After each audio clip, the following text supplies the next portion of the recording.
Okay, I'll start again. This one's from GameSpot.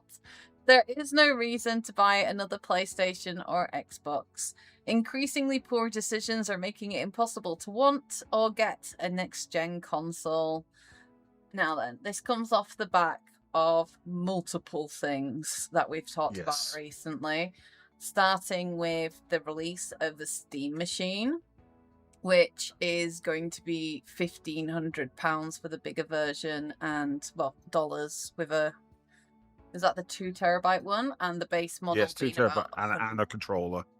Yeah, and it's $1,100 for the smaller version. And then we had another piece of news where Sony have decided that they are no longer going to take a loss on their consoles, and they are going to charge the cost price for their Sony PS6, which was obviously met with another wave of disappointed gamers. Mm-hmm. And then Sony decided to announce that they are no longer doing physical formats and that discs are no longer going to be a part of their plan as of 2028. Mm-hmm. And on the back of that, they removed Studio Canal content from people's accounts, even though they paid for it. Mm-hmm. And then they closed the PS3 and the PS Vita stores. Mm-hmm. Which people desperately wanted to keep. And then off the back of that, the CEO of Sony sold off all his shares. Mm-hmm. This, of course, comes from the news from weeks ago that Sony said that, right, we're no longer making our games on PC as well.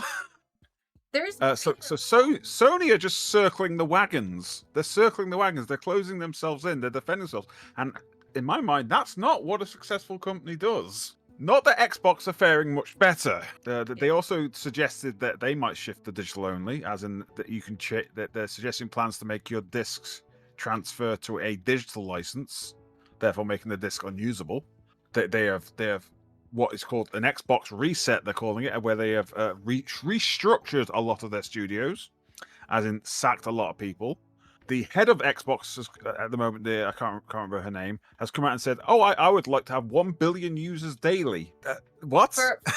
So for comparison, I think we were talking about Flight Simulator only had like 200,000, and that was like one of the biggest games. Like, I think Microsoft itself might have 2 billion users daily. Across every PC that everybody has. That might be even a bit high. Yeah. So there's some unrealistic goals being expected of the people in charge, and it just makes me think we're in the midst of a console crash. Something big is going to disappear in the next months. And I feel if GTA 6 doesn't do well, which I don't think it will, that'll be the end of it. This will be like the toppling of dominoes. In honesty, and whoever's left standing is left standing. Interestingly, though, it does make the Steam Machine a bit more competitive. Yes, makes the Steam Machine more viable. Steam has never been discs, so nobody has discs. But if we're turning all of our video games from owning them into licenses, then, like, I don't know. Like, I buy games just for my collection, and then they sit on my shelf collecting dust, and I never actually get around to playing them. Yeah, like, the thing, when the servers go down, would you be able to play those games on the disc? You know, would it have to go, we're missing some files here, we need to connect to the internet. The scary world we're in at the moment. Nintendo's going to survive, because Nintendo does what Nintendo does. The thing is, Nintendo still have physical discs, although technically they were the ones who started all this by selling code. In a box, yeah. Yeah, because codes in a box was not always the norm. That wasn't something we appreciated ever, and now they're talking about getting rid of discs entirely. Yeah, I fear we are.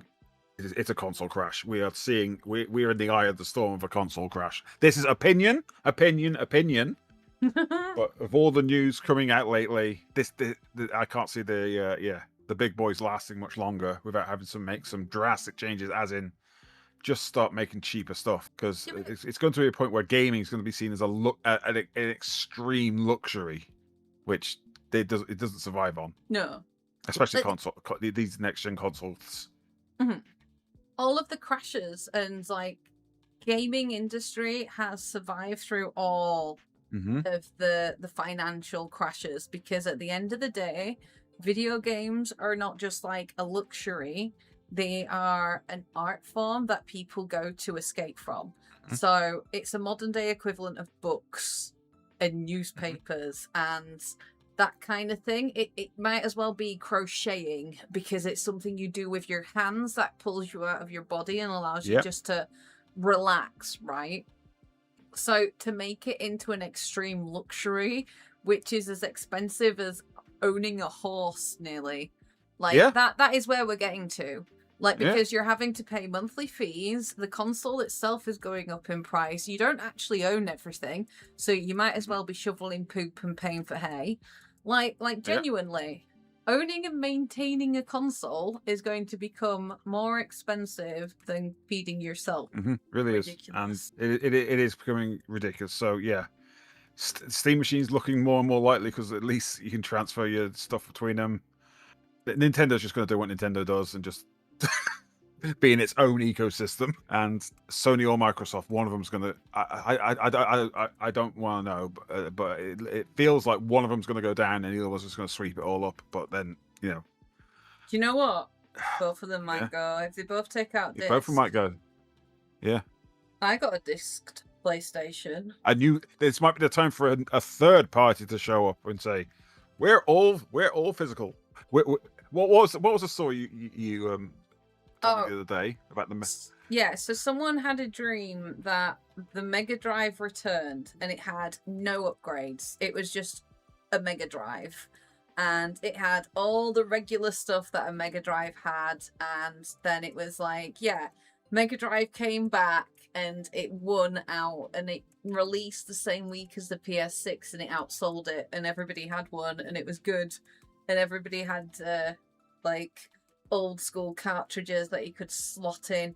Like, they're taking away so much with that, because I don't want it to be that accessible and easy to spend money on my console and download things. I want to just be able to hear the whir as my disc goes in, and the little beep as my PlayStation ejects it, A kunk as you slot the cartridge in. Oh yeah, give me that ASMR. Like, I'm gonna get my old consoles out and just do ASMR videos of me slotting in loads of the button you pressed on the SNES, which locked the cartridge in place. Up, and then the light came on. And you knew you hadn't put it in properly because you couldn't get it in there properly. Like, you're like, oh shoot, I'm gonna have to and then if it's not just working, push that down a bit more. Yeah, give it a nice little blow between its cartridge lines. Like, there's so many things that just made the experience of like bringing the console and being a part of it. And now they're like, just so you know, if you want to collect your favorite games on your shelf, you're going to be paying for an empty box. If I'm paying for an empty pissing box, it better be 99p. I am not paying 60 quid for an empty pissing box. Like, I'm sorry. No. I bet you could buy some. Was it Blu-ray clamshells? Yeah. Print out your own labels. There you go. It's on the shelf. Let's go to the pound store and buy up all those DVDs that are on 3 for a quid. In fact, have you seen Disney DVDs in the pound not in the pound store, in like charity shops. Charity shops have got shelves of them, DVDs up the wazoo, and you're talking that when you buy a Disney DVD new, they were like 20 quid.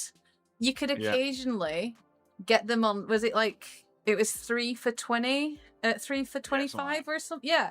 Occasionally they do a good deal, or 3 for 30. But like, they were typically expensive. And now you can get Disney DVDs for 50p down the shop.